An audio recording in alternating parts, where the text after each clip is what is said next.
The Adventures of Tom Sawyer by Mark Twain, Chapter 5. The Pinch Bug and His Prey. About 10:30, the cracked bell of the small church began to ring, and presently the people began to gather for the morning sermon. The Sunday school children distributed themselves about the house and occupied pews with their parents so as to be under supervision. Aunt Polly came, and Tom and Sid and Mary sat with her, Tom being placed next to the aisle, in order that he might be as far away from the open window and the seductive outside summer scenes as possible. The crowd filed up the aisles, the aged and needy postmaster, who had seen better days, the mayor and his wife, for they had a mayor there, among other unnecessaries, the justice of the peace, the widow Douglas, fair, smart, and 40, a generous, good-hearted soul and well-to-do, her hill mansion the only palace in the town, and the most hospitable and much the most lavish in the matter of festivities that St. Petersburg could boast, the bent and venerable Major and Mrs. Ward, Lawyer Riverson, the new notable from a distance. Next, the belle of the village, followed by a troop of lawn-clad and ribbon-decked young heartbreakers.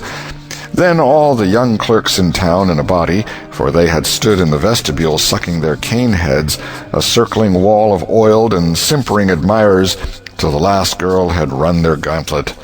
And last of all came the model boy, Willie Mufferson, taking as heedful care of his mother as if she were cut glass. He always brought his mother to church, and was the pride of all the matrons. The boys all hated him. He was no good. And besides, he had been thrown up to them so much. His white handkerchief was hanging out of his pocket behind, as usual on Sundays, accidentally. Tom had no handkerchief, and he looked upon boys who had as snobs. The congregation being fully assembled now, the bell rang once more, to warn laggards and stragglers, and then a solemn hush fell upon the church, which was only broken by the tittering and whispering of the choir in the gallery. The choir always tittered and whispered all through service. There was once a church choir that was not ill-bred, but I have forgotten where it was now. It was a great many years ago, and I can scarcely remember anything about it, but I think it was in some foreign country. The minister gave out the hymn and read it through with a relish in a peculiar style which was much admired in that part of the country.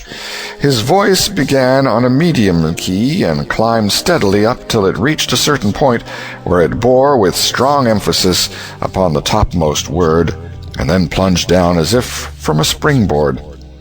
Shall I be carried to the skies on flowery beds of ease, whilst others fight to win the prize and sail through bloody seas? He was regarded as a wonderful reader. At church sociables he was always called upon to read poetry, and when he was through, the ladies would lift up their hands and let them fall helplessly in their laps, and wall their eyes and shake their heads, as much as to say, "Words cannot express it. It is too beautiful for this mortal earth." After the hymn had been sung, the Reverend Mr. Sprague turned himself into a bulletin board and read off notices of meetings and societies and things till it seemed that the list would stretch out to the crack of doom. A queer custom which is still kept up in America, even in cities away here in this age of abundant newspapers. Often the less there is to justify a traditional custom, the harder it is to get rid of it. And now the minister prayed. A good, generous prayer it was, and went into details.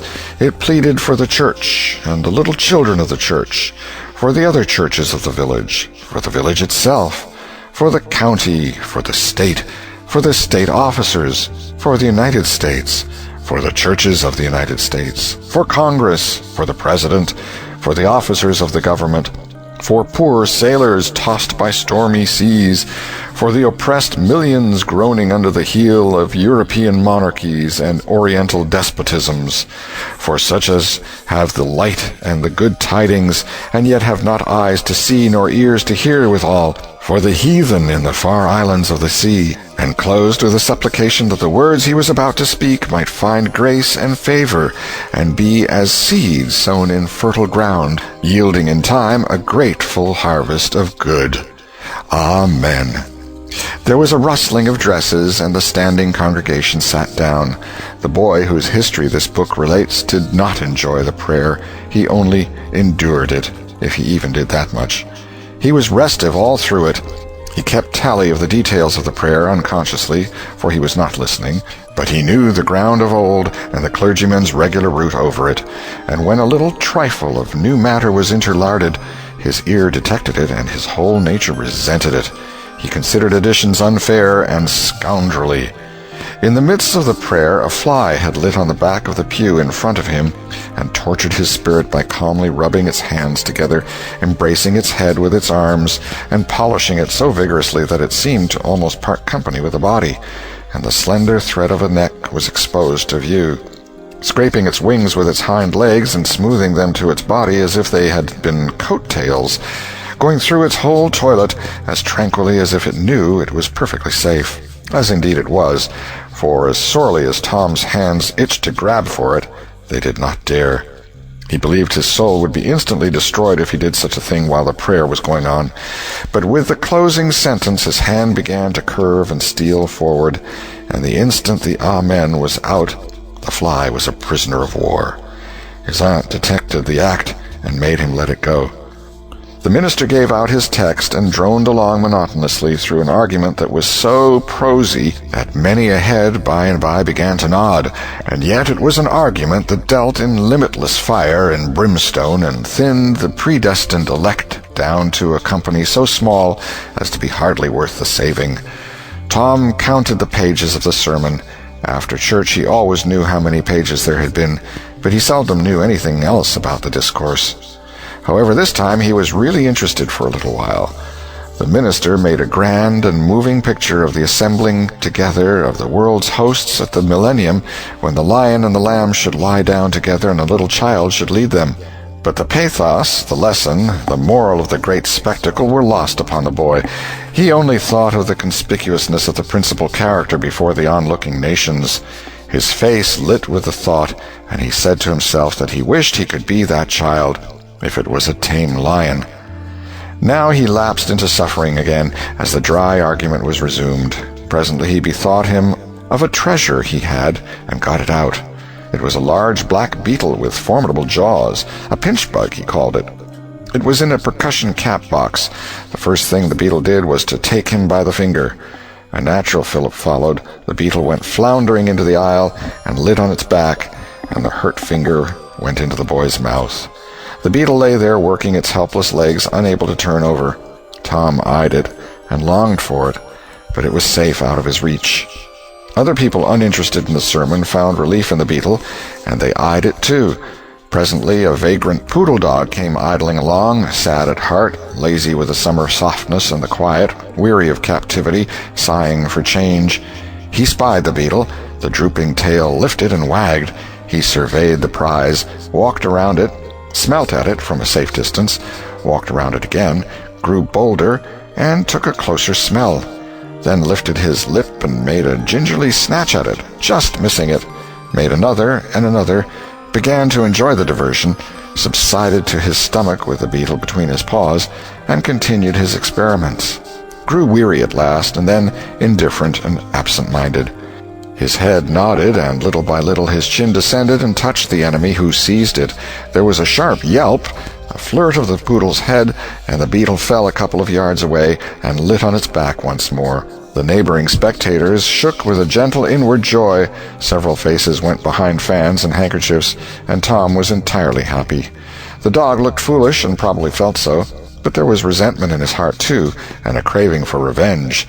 So he went to the beetle and began a wary attack on it again, jumping at it from every point of a circle, lighting with his forepaws within an inch of the creature, making even closer snatches at it with his teeth, and jerking his head till his ears flapped again. But he grew tired once more after a while, tried to amuse himself with a fly, but found no relief, followed an ant around with his nose close to the floor, and quickly wearied of that. yawned, sighed, forgot the beetle entirely, and sat down on it. Then there was a wild yelp of agony, and the poodle went sailing up the aisle. The yelps continued, and so did the dog. He crossed the house in front of the altar. He flew down the other aisle. He crossed before the doors. He clambered up the home stretch. His anguish grew with his progress, till presently he was but a woolly comet moving in its orbit with the gleam and the speed of light. At last the frantic sufferer sheered from its course and sprang into its master's lap. He flung it out of the window, and the voice of distress quickly thinned away and died in the distance. By this time the whole church was red-faced and suffocating with suppressed laughter, and the sermon had come to a dead standstill.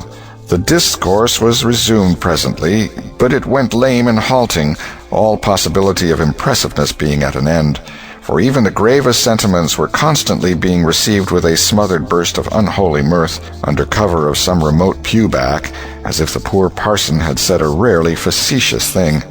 It was a genuine relief to the whole congregation when the ordeal was over and the benediction pronounced. Tom Sawyer went home quite cheerful, thinking to himself that there was some satisfaction about divine service when there was a bit of variety in it. He had but one marring thought. He was willing that the dog should play with his pinch-bug, but he did not think it was upright in him to carry it off. Chapter 6. Tom Meets Becky. Monday morning found Tom Sawyer miserable. Monday morning always found him so, because it began another week's slow suffering in school. He generally began that day with wishing he had had no intervening holiday. It made the going into captivity in fetters again so much more odious. Tom lay thinking. Presently it occurred to him that he wished he was sick. Then he could stay home from school. Here was a vague possibility. He canvassed his system. No ailment was found, and he investigated again. This time he thought he could detect colicky symptoms, and he began to encourage them with considerable hope. But they soon grew feeble and presently died wholly away. He reflected further. Suddenly he discovered something. One of his upper front teeth was loose. This was lucky. He was about to begin to groan as a starter, as he called it, when it occurred to him that if he came into court with that argument, his aunt would pull it out, and that would hurt. So he thought he would hold a tooth in reserve for the present and seek further. Nothing offered for some little time, and then he remembered hearing the doctor tell about a certain thing that laid up a patient for 2 or 3 weeks and threatened to make him lose a finger. So the boy eagerly drew his sore toe from under the sheet and held it up for inspection. But now he did not know the necessary symptoms. However, it seemed well worth while to chance it, so he fell to groaning with considerable spirit. But Sid slept on unconscious. Tom groaned louder and fancied that he began to feel pain in the toe. No result from Sid. Tom was panting with his exertions by this time. He took a rest and then swelled himself up and fetched a succession of admirable groans. Sid snored on. Tom was aggravated. He said, "Sid! Sid!" and shook him. This course worked well, and Tom began to groan again. Sid yawned, stretched, then brought himself up on his elbow with a snort and began to stare at Tom. Tom went on groaning, and Sid said, "Tom! Say, Tom!" No response. "Here, Tom! Tom! What is the matter, Tom?" And he shook him and looked in his face anxiously. Tom moaned out, "Oh, don't, Sid, don't joggle me." "Why, what's the matter, Tom? I must call Auntie." "No, never mind. It'll be over by and by, maybe. Don't call anybody." "But I must. Don't groan so, Tom. It's awful. How long you been this way?" "Hours. Ouch. Oh, don't stir so, Sid. You'll kill me." "Tom, why didn't you wake me sooner?" "Oh, Tom, don't. It makes my flesh crawl to hear you. Tom, what is the matter?" "I forgive you everything, Sid. Oh, everything you've ever done to me. When I'm gone." "Tom, don't you ain't dying, are you?" "Don't, Tom. Oh, don't. Maybe." "Oh, I forgive everything, Sid." "Oh, tell him so, Sid. And, Sid, you give my window sash and my cat with one eye to that new girl that's come to town, and tell her—" But Sid had snatched his clothes and gone. Tom was suffering in reality now, so handsomely was his imagination working, and so his groans had gathered quite a genuine tone. Sid flew downstairs and said, "Oh, Aunt Polly, come! Tom's dying!" "Dying?" "Yes'm, don't wait, come quick." "Rubbish, I don't believe it." But she fled upstairs nevertheless, with Sid and Mary at her heels, and her face grew white, too, and her lip trembled. When she reached the bedside, she gasped out, "You, Tom! Tom, what's the matter with you?" "Oh, Auntie, What's the matter with you? What is the matter with you, child?" "Oh, Auntie, my sore toes mortified." The old lady sank down into a chair and laughed a little, then cried a little, then did both together. This restored her, and she said, "Tom, what a turn you did give me! Now you shut up that nonsense and climb out of this." The groans ceased and the pain vanished from the toe. The boy felt a little foolish, and he said, "Aunt Polly, it seemed mortified, and it hurt so I never minded my tooth at all." "Your tooth, indeed? What's the matter with your tooth?" "One of them's loose, and it aches perfectly awful." There, now, don't begin that groaning again. Open your mouth." "Well, your tooth is loose, but you're not going to die about that. Mary, get me a silk thread and a chunk of fire out of the kitchen." Tom said, "Oh, please, Auntie, don't pull it out. It don't hurt any more. I wish I may never stir if it does. Please don't, Auntie. I don't want to stay home from school." "Oh, you don't you? So all this row was because you thought you'd get to stay home from school and go a-fishing. Tom, I love you so, and you seem to try every way you can to break my old heart with your outrageousness." By this time the dental instruments were ready. The old lady made one end of the silk thread fast to Tom's tooth with a loop and tied the other to the bedpost. Then she seized the chunk of fire and suddenly thrust it almost into the boy's face. The tooth hung dangling by the bedpost now. But all trials bring their compensations. As Tom wended to school after breakfast, he was the envy of every boy he met because the gap in his upper row of teeth enabled him to expectorate in a new and admirable way.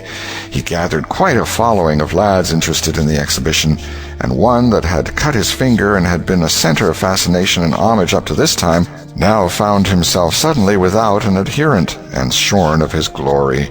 His heart was heavy, and he said with a disdain which he did not feel that it wasn't anything to spit like Tom Sawyer, but another boy said, "Sour grapes," and he wandered away a dismantled hero.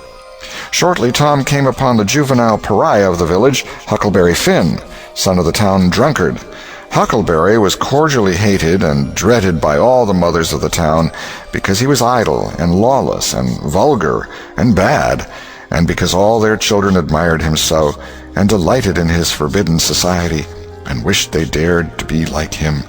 Tom was like the rest of the respectable boys in that he envied Huckleberry his gaudy, outcast condition, and was under strict orders not to play with him, so he played with him every time he got a chance.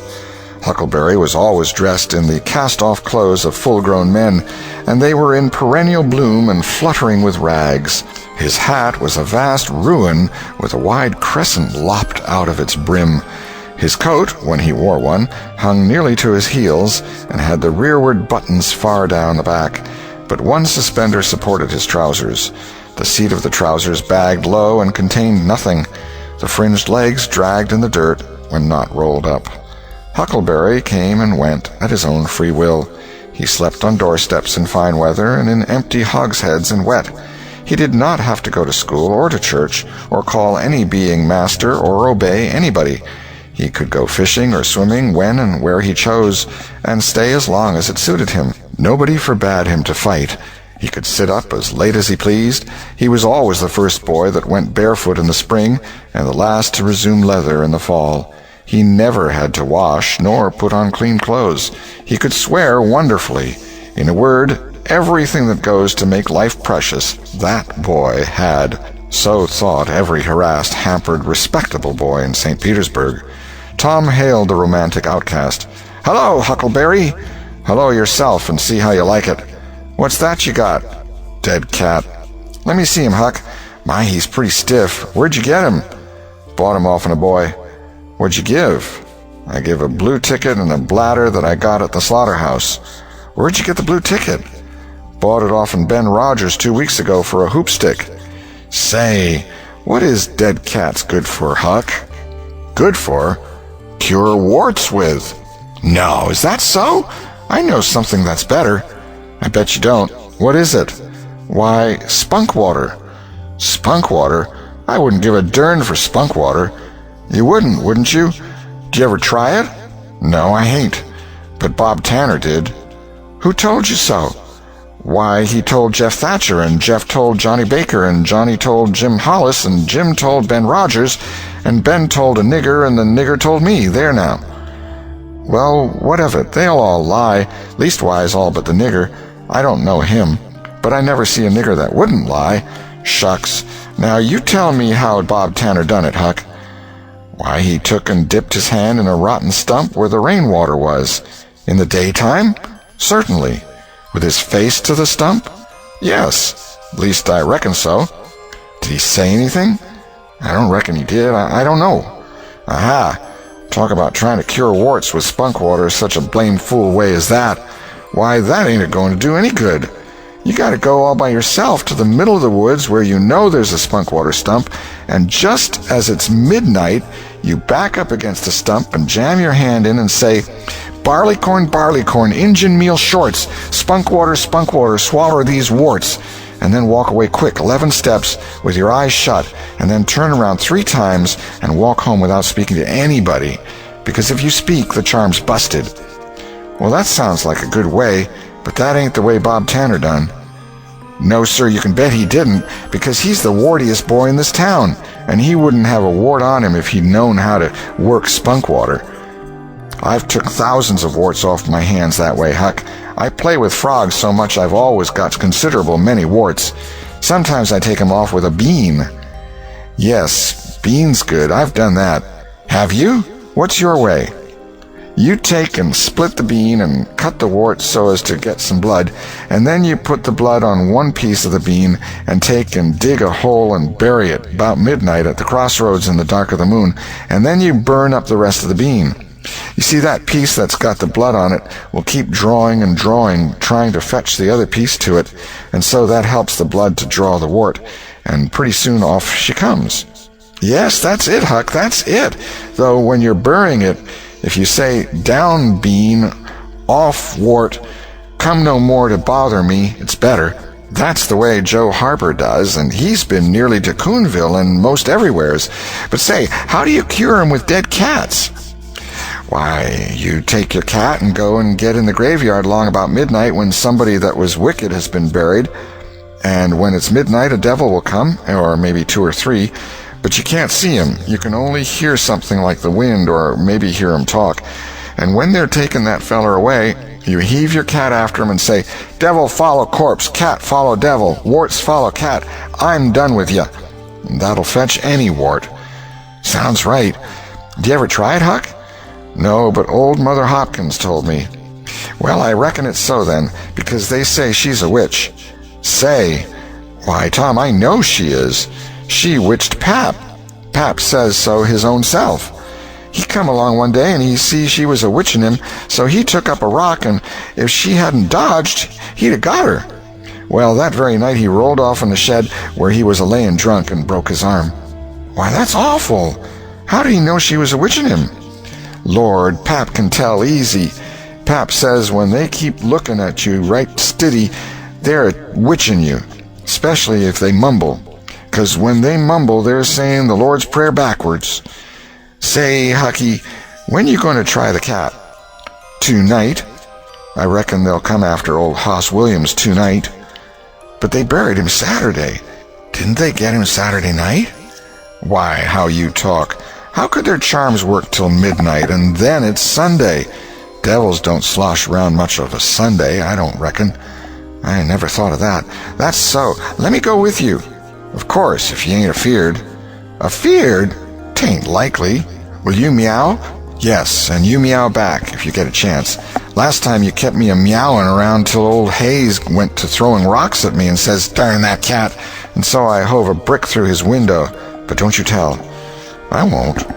I couldn't meow that night because Auntie was watching me, but I'll meow this time. Say, what's that? Nothing but a tick. Where'd you get him? Out in the woods. What'll you take for him? I don't know.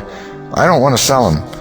"All right. It's a mighty small tick anyway." "Oh, anybody can run a tick down that don't belong to them. I'm satisfied with it. It's a good enough tick for me." "Sho, there's ticks aplenty. I could have 1,000 of 'em if I wanted to." "Well, why don't you?" "Because you know mighty well you can't. This is a pretty early tick, I reckon. It's the first one I've seen this year." "Say, Huck, I'll give you my tooth for him." "Let's see it." Tom got out a bit of paper and carefully unrolled it. Huckleberry viewed it wistfully. The temptation was very strong. At last he said, "Is it genuine?" Tom lifted his lip and showed the vacancy. "Well, all right," said Huckleberry. "It's a trade." Tom enclosed the tick in the percussion cap box that had lately been the pinch-bug's prison, and the boys separated, each feeling wealthier than before. When Tom reached the little isolated frame schoolhouse, he strode in briskly, with the manner of one who had come with all honest speed. He hung his hat on a peg and flung himself into his seat with businesslike alacrity. The master, throned on high in his great splint-bottom arm-chair, was dozing, lulled by the drowsy hum of study. The interruption roused him.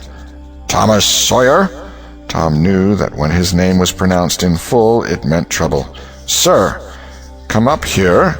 Now, sir, why are you late again, as usual?" Tom was about to take refuge in a lie when he saw two long tails of yellow hair hanging down a back that he recognized by the electric sympathy of love. And by that form was the only vacant place on the girl's side of the schoolhouse. He instantly said, "I stopped to talk with Huckleberry Finn." The master's pulse stood still, and he stared helplessly. The buzz of study ceased. The pupils wondered if this foolhardy boy had lost his mind. The master said, You did what?" "Stopped to talk with Huckleberry Finn." There was no mistaking the words. "Thomas Sawyer, this is the most astounding confession I have ever listened to. No mere ferule will answer for this offense. Take off your jacket." The master's arm performed until it was tired and the stock of switches notably diminished. Then the order followed.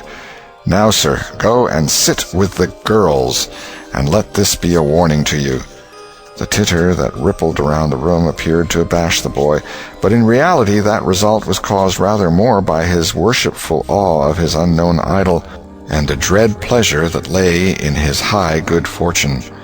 He sat down upon the end of the pine bench, and the girl hitched herself away from him with a toss of her head. Nudges and winks and whispers traversed the room, but Tom sat still with his arms upon the long, low desk before him and seemed to study his book. By and by attention ceased from him, and the accustomed school murmur rose upon the dull air once more. Presently the boy began to steal furtive glances at the girl. She observed it, made a mouth at him, and gave him the back of her head for the space of a minute. When she cautiously faced around again, a peach lay before her. She thrust it away. Tom gently put it back. She thrust it away again, but with less animosity. Tom patiently returned it to its place. Then she let it remain. Tom scrawled on his slate, "Please take it. I got more." The girl glanced at the words, but made no sign. Now the boy began to draw something on the slate, hiding his work with his left hand. For a time the girl refused to notice, but her human curiosity presently began to manifest itself by hardly perceptible signs. The boy worked on, apparently unconscious. The girl made a sort of non-committal attempt to see it, but the boy did not betray that he was aware of it. At last she gave in, and hesitatingly whispered, "Let me see it." Tom uncovered a dismal caricature of a house with two gable ends to it, and a corkscrew of smoke issuing from the chimney. Then the girl's interest began to fasten itself upon the work as she forgot everything else. When it was finished, she gazed a moment, then whispered, "It's nice. Make a man."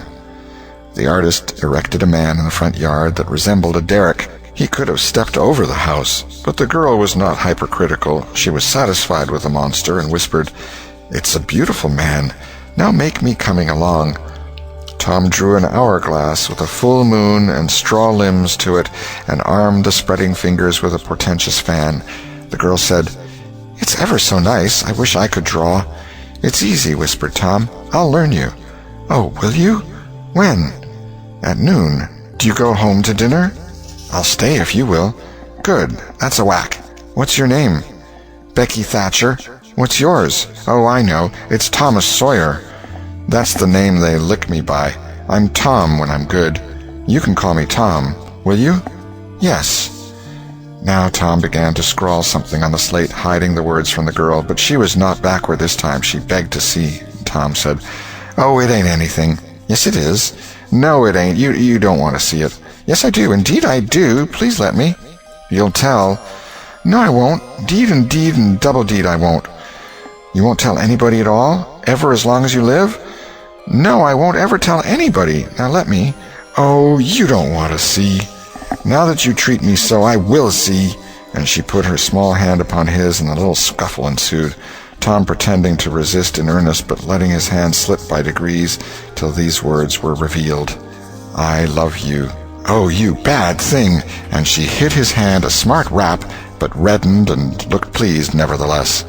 Just at this juncture the boy felt a slow, fateful grip closing on his ear, and a steady lifting impulse.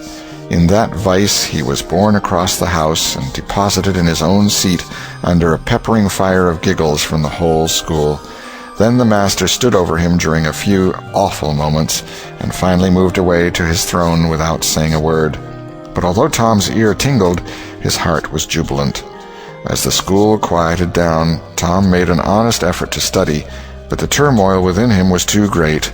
In turn he took his place in the reading class and made a botch of it, then in the geography class, and turned lakes into mountains, mountains into rivers, and rivers into continents, till chaos was come again. Then in the spelling class, and got turned down by a succession of mere baby words, till he brought up at the foot and yielded up the pewter medal which he had worn with ostentation for months.